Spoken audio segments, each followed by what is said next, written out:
आज मैं आप लोगों को अफ़गानी चीज़ बोटी बनाना सिखाऊंगा कि शेफ़ रेस्टोरेंट में अफ़गानी चीज़ बोटी कैसे बनाते हैं। चिकन के हमने छोटे छोटे पीस कर लिए हैं। ये मैंने थाई का बोनलेस लिया है। जब भी आपने चिकन का बारबेक्यू करना हो तो आपने जो लेग का बोनलेस होता है उसका आपने इस्तेमाल करना है। सीने वाला बोनलेस आपने इस्तेमाल नहीं करना, क्योंकि ये जो चिकन है ये बहुत ही सॉफ्ट होता है। अब हम इसमें जो है सब्ज़ मिर्च, अदरक, लहसुन का पेस्ट ऐड करेंगे। 2 टेबल स्पून नमक ऐड करेंगे।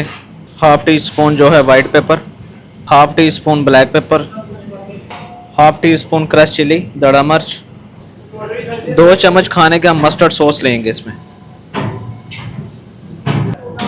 4 खाने के चम्मच इसमें हम क्रीम ऐड करेंगे।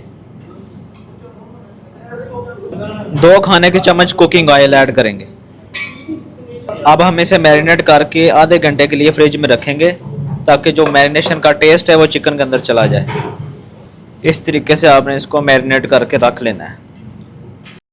चिकन को ग्रिल करने के बाद इसके ऊपर चीज़ लगा के इसको माइक्रोवेव कर लेंगे तो फाइनली आपकी चीज़ अफ़गानी बोटी रेडी हो जाएगी।